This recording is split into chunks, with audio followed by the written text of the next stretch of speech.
What's the new journalist's name? Kate. Welcome, Kate. Yeah, see? Well, good morning, everybody. So glad to have you here today. This weekend marked 6 months since President Donald Trump returned to the Oval Office, and boy, has it been historic. Together, we have secured the border, restored peace through strength, squashed inflation, supercharged our economy, and delivered on the one big, beautiful bill. America is safe, prosperous, and great again. But Democrats continue their dangerous rhetoric. That is endangering law enforcement agents. I mean, an officer gets shot by an illegal alien in New York. Do you think that's a coincidence? Because I don't.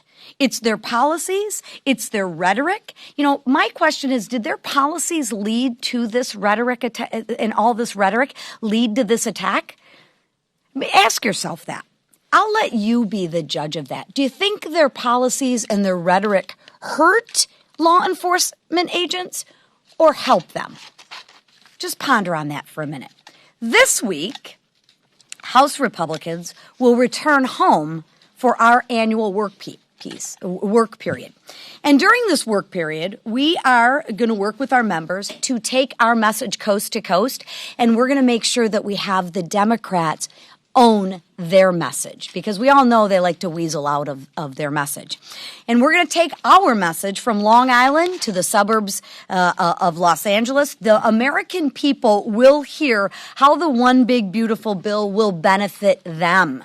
We are going to correct the truth with the other half of the truth, because all Democrats have right now is fear-mongering. They have no plan, no vision, and no leader. I'm planning to be in my district this week to speak with Michiganders, but I'm also going to be traveling with some of our frontline members from Pennsylvania to New Jersey. We will visit actual manufacturing facilities where the workers, the American taxpayer, will benefit from the one big beautiful bill, and we'll be having conversations with that. I'm sure along the way we're going to stop at a few restaurants, maybe get some takeout, where their staff or delivery drivers will enjoy the benefits of no tax on tips. The bottom line is this: the impact of the one big beautiful bill will be felt positively everywhere, and working families, their bottom lines will be increased. Imagine how Democrat district visits are going to go. That's if they stay in their own districts. But remind the Democrats voted against securing the border. Remember that? They said, Biden said, we can't do that. No, we just needed a president who actually could do that. So remind the Democrats that it's the Republicans who are actually unleashing American energy. You know, putting money back into our economy, making us energy independent again, expanding the child tax credit. And I hear all that fear-mongering about, the rural hospitals are going to shut down. We actually created a rural hospital fund that can actually, the monies go to these hospitals. They don't have all this bureaucracy in between. Wow, that's a solution for a change, but you won't hear the Democrats talk about that. Generational investments. We made generational investments in our national security. No tax on overtime, no tax on tips. Every single Democrat voted to kill millions of jobs. Give federal benefits to those who never should receive those benefits before. Remember, the Democrats are making sure that Medicaid is not there for the people who need it most by allowing the waste, the fraud, the abuse to actually continue and to give it to illegals over Americans who need it more than anything. And take those $1,000 of paychecks from hardworking Americans. Remember, they voted to increase every single working family's tax rate. I'm so sick and tired of hearing, oh my gosh, it's a tax rate for the rich. No, it's not. Think about this. This is a fact, and I'm curious if you've asked any of the Democrats this. They voted to raise a taxpayer's income who makes $48,000, which would be in the 12% tax bracket. They voted to raise the tax bracket from 12% to 25% on 40, if you make $48,000. I don't know, any of you think $48,000, is that a tax break for the rich? A tax incentive for the rich? No, you're taking money from working class families. Make the Democrats own. Ask them why they voted for the biggest tax increase in history. Ask them why. I don't think these meetings are going to go very well. Now, I hope the Democrats are home and the local press will hold them accountable and to explain why they voted to kill American jobs, especially when they're already somebody who voted no, but notice every Democrat takes the dough. It's ridiculous, and we will continue to bring these fallacies to life. We will continue to correct the truth with the other half of the truth, and the fear-mongering from the Democrats has got to stop. Now, to talk about this and the importance of the One Big Beautiful Bill for people in her district with me is Congresswoman Jen Kiggins. Thank you. Well, thank you so much for including me this morning in your press conference. I'm Congresswoman Jen Kiggins, and I proudly represent Virginia's 2nd District, which is home to a large percent of veteran population. In the country, we have about 6% of our population who has served in our great military. And in my district, we have more than twice that, about 13%. So I'm here today to talk about the veteran perspective and the wins for the veteran community in the One Big Beautiful Bill. I am a veteran. I served as a Navy helicopter pilot for 10 years of my life. I am married to an F-18 pilot who served for 20 years. And I'm also very proudly a Navy mom to a future naval aviator. So the people in my district, we are regular, everyday Americans. We just put service to country first. And not only if you are a veteran, but if you work with the veteran community and the defense community in my district, the wins in the One Big Beautiful Bill are important to us. We are hardworking. We are business owners. We are small business owners. We are parents. We are moms and dads. We are people who care about community safety. So the wins in this One Big Beautiful Bill from the economy side, the extension of the tax breaks, the no tax on tips and overtime, the wins that we know our veterans will feel more in their bank accounts. We're used to living on fixed income like we did in the military. We know that each and every penny counts and how hard we have to work to earn our money. We want to keep more of our paychecks. We want our veterans and all Americans to feel like they have more in their pocketbooks. So those are the biggest wins for the veteran community. The border security piece is important because we care about community safety. And we know that every state is a border state, even Virginia. So we care about the people that are around our neighborhoods, that are around our kids' schools, that are watching our families. That community safety piece is important. And knowing that we have a secure border, knowing that we're not letting people from the terrorist watch list, that as veterans, we have concerns about who is in our country, who is here to do us harm. But I think most importantly, the biggest wins for a lot of us in the veteran community was that $150 billion Defense Plus up. So many of us joined and signed up to serve again in our great military for our great country because of the chaotic withdrawal in Afghanistan. We saw weakness on the world stage. We saw what it looks like when our country doesn't prioritize peace through strength.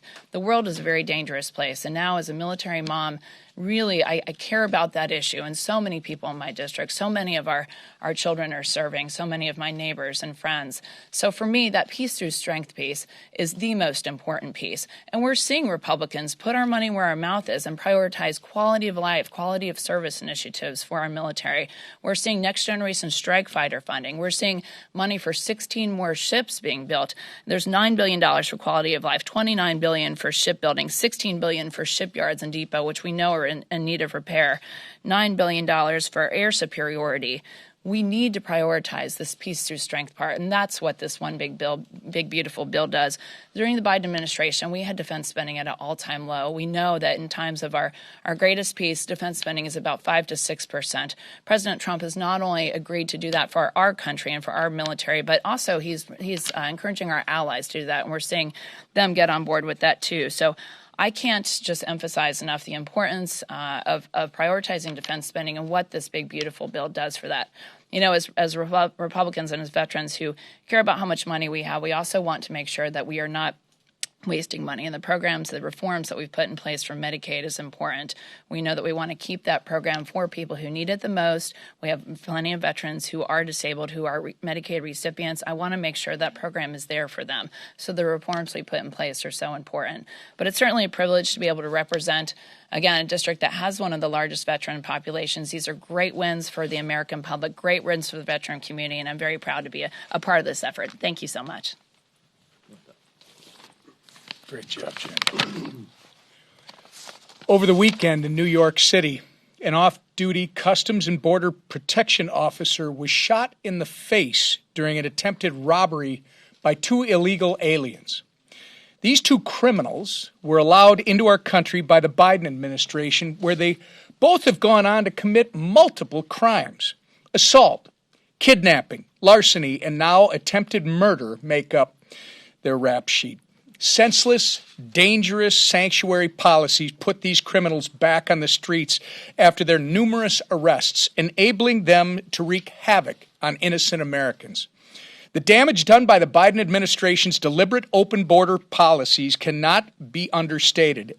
We are still feeling the consequences of it today. But President Trump, DH Secretary Noem, and Border Czar Tom Homan are turning the tide. In my state of Minnesota, ICE arrests of illegal aliens have doubled since President Trump took office.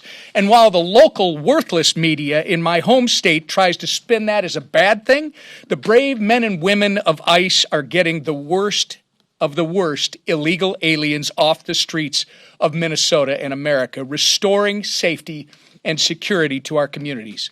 As these officers enforce the laws, they face an 830% increase in assaults.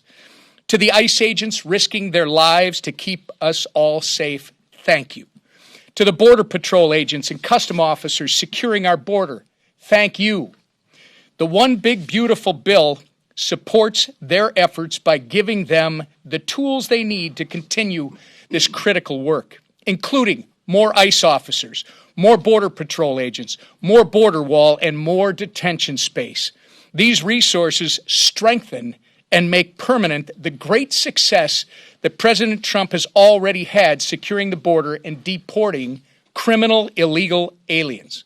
The One Big Beautiful Bill delivers historic border security wins. It delivers historic border security wins, and we're all safer for it. With that, the Majority Leader. Thank you, Whip. Well, it's been a very busy first 6 months working with the Trump administration to deliver critical wins for hardworking families across America, to deliver wins on those issues that we all ran on, the things we said we would do if we got a Republican White House, Republican Senate, and Republican House. And, of course, the One Big Beautiful Bill really is the epitome of so many of those victories, but that's not all we've done. The president has already signed or has on his desk 31 different bills that have been passed by the House and Senate on the desk of the president, almost all of which have been signed into law. After today, maybe all 31 will have been signed into law to continue delivering and getting our country back on track, reversing the damage that was done by Joe Biden in 4 years.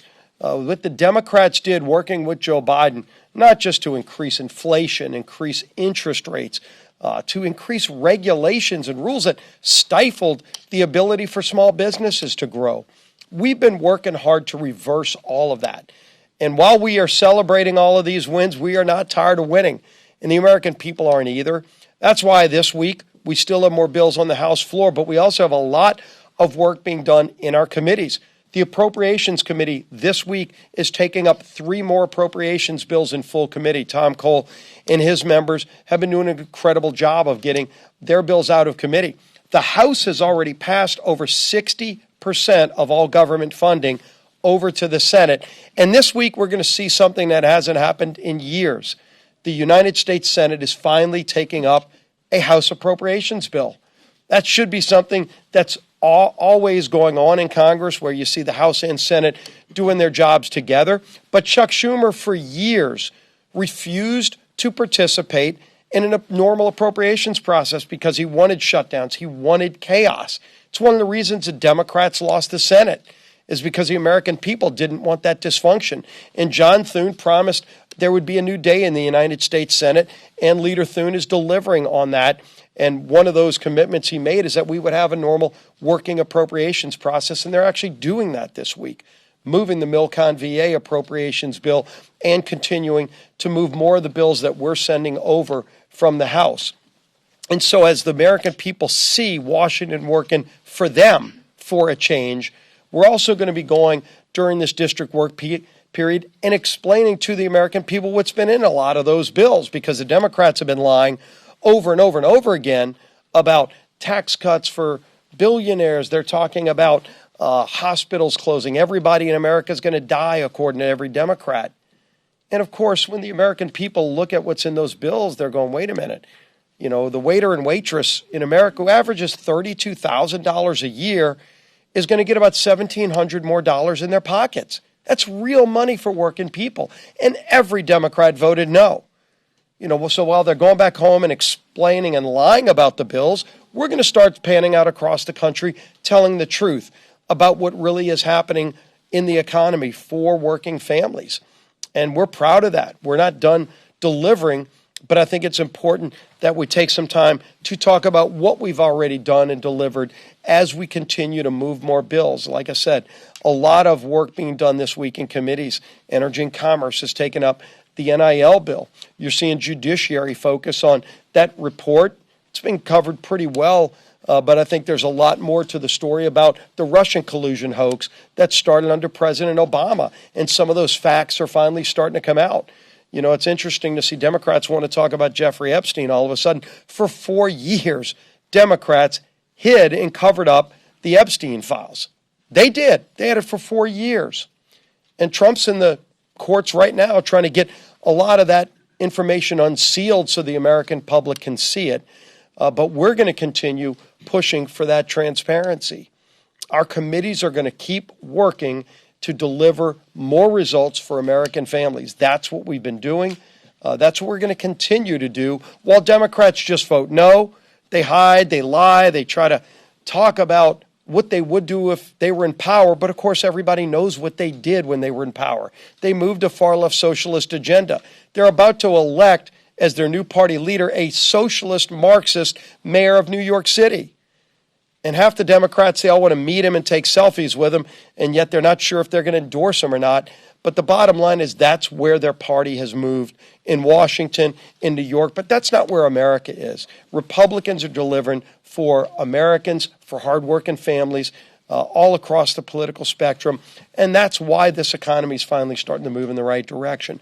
Our speaker, who's never slowed down, who's never accepted failure as an option, the man who continues to work and is so patient, listen to our members, and then ultimately delivering with President Trump on this great agenda, is our Speaker, Mike Johnson. Thank this leadership team and all of you. Good morning. Thank you. Representative Kagan's doing an extraordinary job for Virginia and our military families and all of the issues she works so hard on. Thank you for all that hard work. I tell you what, it's been an exciting 6 months. Sunday, as you all probably know, marked the first 6 months of the Trump presidency, the second term. The 47th president has had an incredible run. We're on a winning streak. America's hot again. We're bringing back strength and prosperity and capitalizing and delivering on all the campaign promises that President Trump made on the campaign trail and that all Republicans did by extension. We're really proud of that. And I tell you what, history is going to record this to be one of the most consequential, extraordinary first 6 months of any administration ever, because we have unified government. The voters in this country gave Republicans the chance to turn this mess around, and we are. So we have the White House and the Senate and the House, and we're using it effectively every single day. And here in the House, we've kept pace with President Trump's extraordinary momentum. He never sleeps, and so we don't get to either. We've been codifying his executive orders at a record pace. We're cementing America First policies into law. We're enacting the full scale of the Trump administration's agenda, with the passage, of course, of the One Big Beautiful Bill, sort of a capstone of the first 6 months. And we've accomplished so much in just that time period. And I think the key is we've done that with unity. As you all have noticed, it's very deliberate. We work very closely, hand in hand, the Senate and House Republicans, as one united team. That's kind of an innovation in Washington, but a very important one. And we've demonstrated that that unity is how we deliver. There's no majority in the history of this body that can wield power unless it stands together. And so I work really hard. We all do. This leadership team does every day to keep everybody rowing in the same direction. This morning at our weekly conference meeting, we discussed the upcoming schedule, given the Democrats' endless efforts to politicize the Epstein controversy and that whole investigation. I want to be clear about this. There's a reason behind what we are doing here. We have a responsibility, actually a dual responsibility here, okay? I've been on record very clearly that I believe in maximum transparency.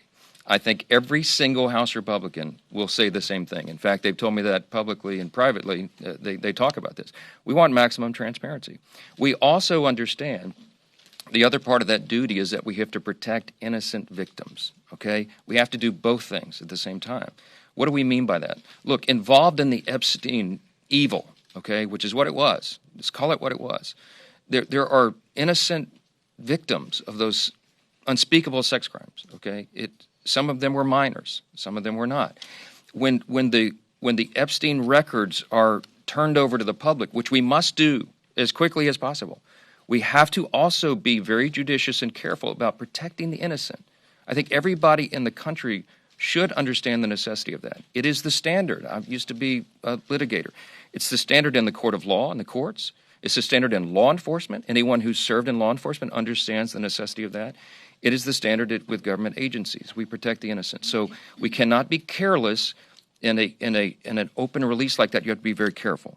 The president himself has said that he wants maximum transparency and all credible evidence to be turned over to the American public so that everyone can make their own decisions. We're owed that. And we want any individual who has been involved in any way in the Epstein evils to be brought to justice as quickly as possible. And the law should be brought down upon their head. We're unequivocal about that, okay? We have to make sure that the credible evidence is revealed, and we're doing that. The president has made a request to the courts in the grand jury testimony and the files there, for example. And the court should turn that over, and that will be a continuing and ongoing quest. Now, what we refuse to do is participate in another one of the Democrats' political games. This is a serious matter. We are not going to let them use this as a political battering ram. The Rules Committee became the ground for them to do that. We're not going to allow them to engage in that charade anymore. Why do I call it a charade? Because the Democrats are trying to play gotcha politics right now when, as the leader just pointed out, they don't have any moral high ground on this at all. They controlled the Department of Justice for the last 4 years. Has anyone forgotten? They had all these files the entire time. They sat on everything Epstein related for 4 long years while President Biden was in office. You could draw your own conclusions as to why, but we've been intellectually consistent the entire time. And I want to say this about my colleagues Ro Khanna and Jim McGovern and Hakeem Jeffries and so many others. They've tweeted about Epstein countless times in the last 2 weeks, but go back and look at their social media accounts, we have, and their public comments. They had exactly 0 posts on the subject for the last 4 years of the Biden administration. Interesting, isn't it? We all understand that the America First agenda and the American people are best served by putting an end to the Democrats' sideshows. And that's what we're doing by not allowing the Rules Committee to continue with that nonsense this week. As was noted, we've got tons of very important work going on here. The leader just gave you a small sampling of it. But we're done being lectured on transparency by the same party that orchestrated one of the most shameless, dangerous political cover-ups in the history of this country or any government on the face of planet Earth. If the Democrats want to talk transparency, I'm happy to rewind the tape. 366 days ago, President Joe Biden was unceremoniously forced off the Democrat ticket. Everybody knows why. Even after millions of Americans had already cast their primary votes for him, the self-proclaimed party of democracy threw out their nominee, the sitting president of the United States, for his disastrous debate performance. On the debate stage, President Biden revealed to the American people what Democrats in Congress spent 4 long years trying to hide, that the President of the United States of America was in rapid mental decline and unable to continue serving as the leader of the free world. I'm going to say that again. The man holding the most powerful office on the face of the earth, who we now know was being propped up by his staff and Democrats in Congress, was in rapid mental decline. It was as shocking as it was dangerous, and they all participated in it. Nearly every single one of the Democrats who shamelessly attempted to pull the wool over our eyes still holds office today. You ought to be chasing them down the hallways asking for their responses on that.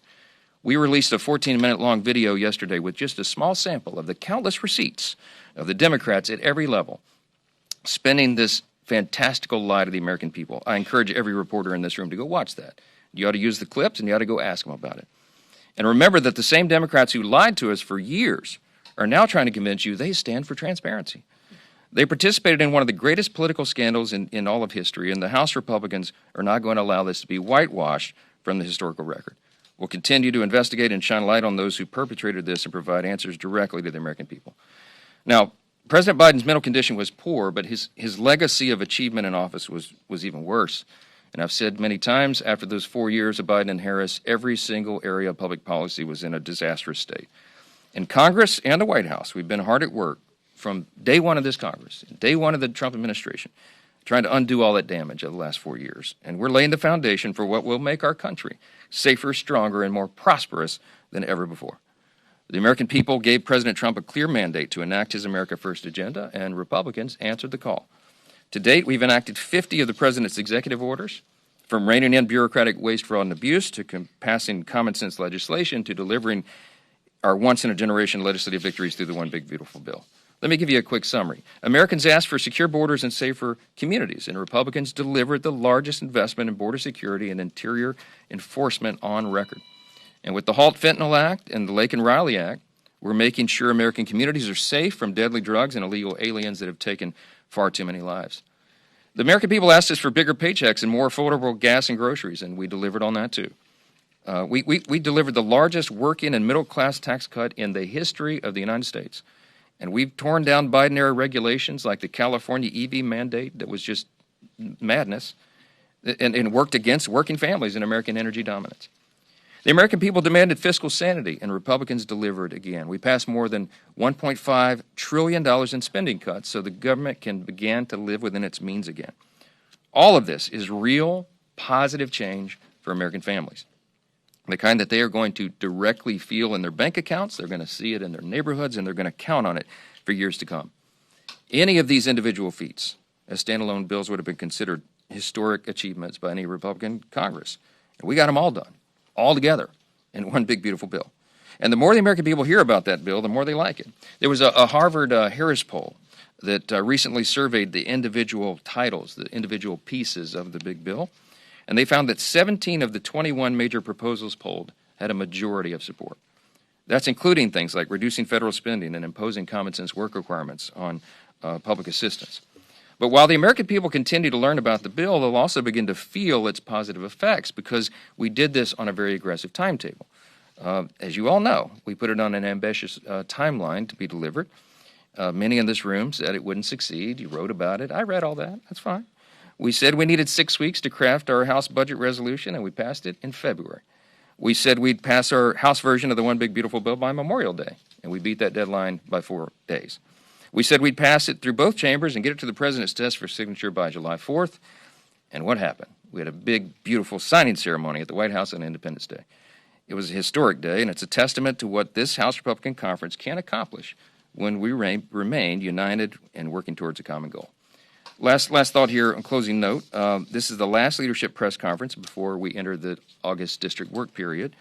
Around here, people call it the August recess. It is not that, okay? So I know that lots of people in the press corps are going to be able to enjoy some downtime with friends and families, and we commend you for that, but House Republicans aren't going to get to participate in all that stuff because this month of August is not a vacation. This is arguably the most important work month on our calendar. Why? Because our members go home, they connect with their constituents in person, they host roundtables with local businesses and organizations, they meet with community stakeholders and local officials, really, really important components of the job.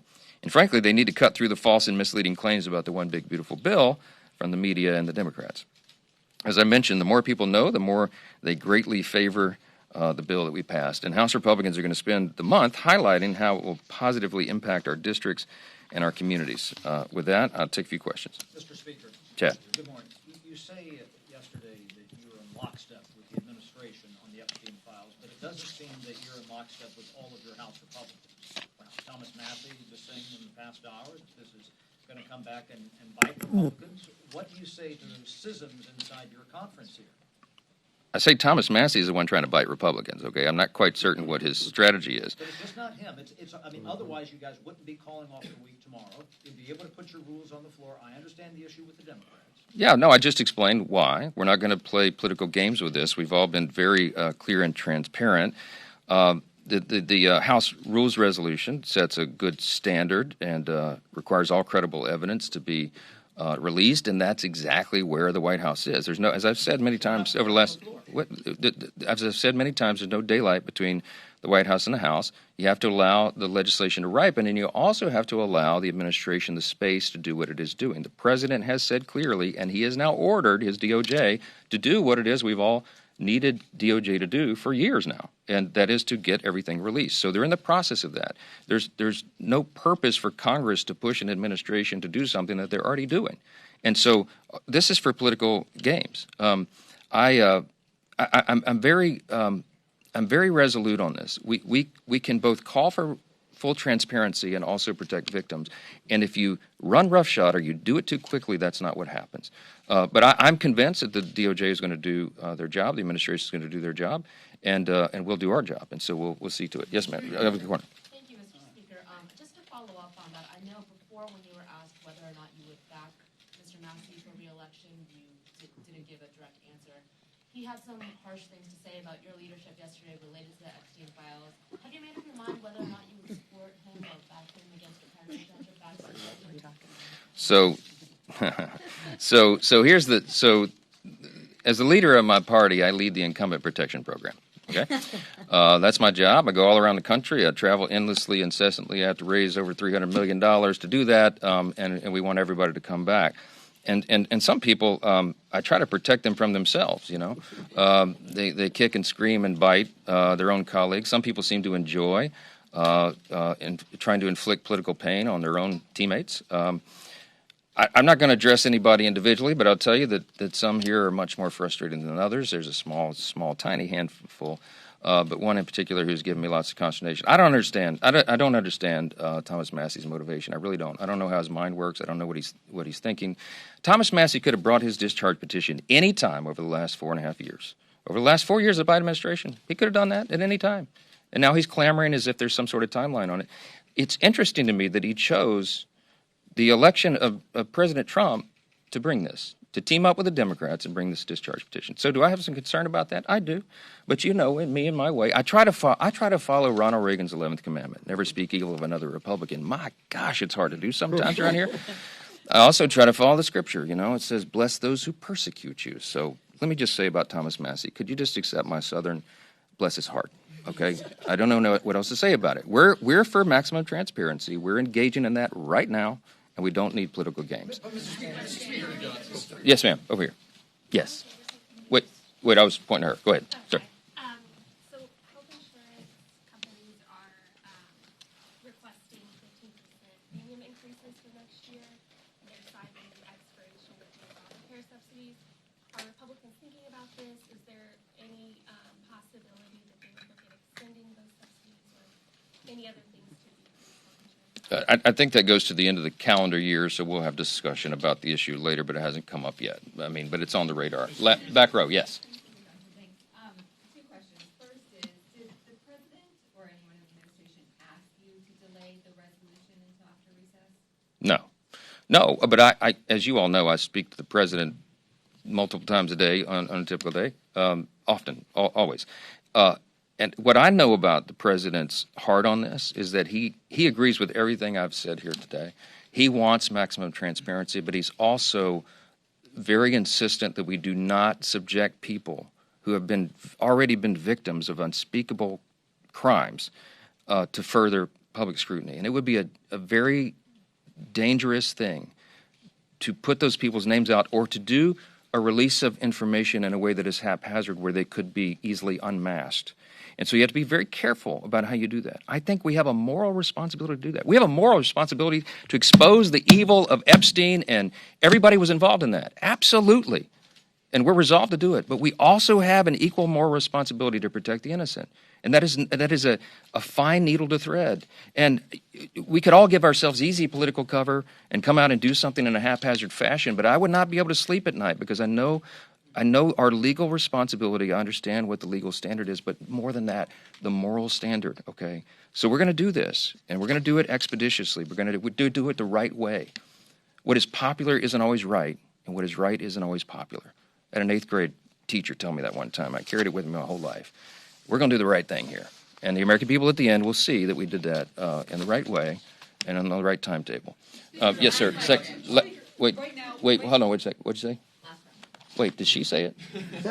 She did earlier. Wait, come up here. I didn't hear. You gotta say it loud. Stand right here and tell them.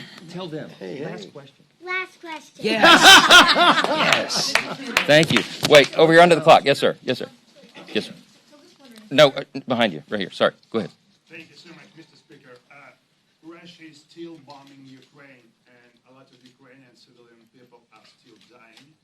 Do you consider sanctions on Russia before the 50-day period?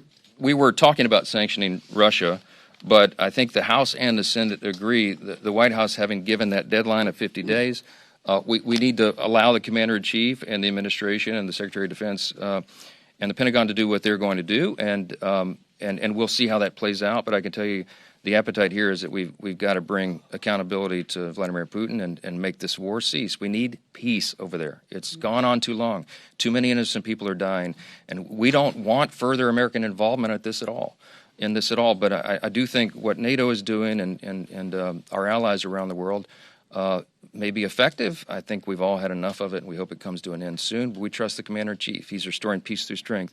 This is a big part of that. Thank you all so much.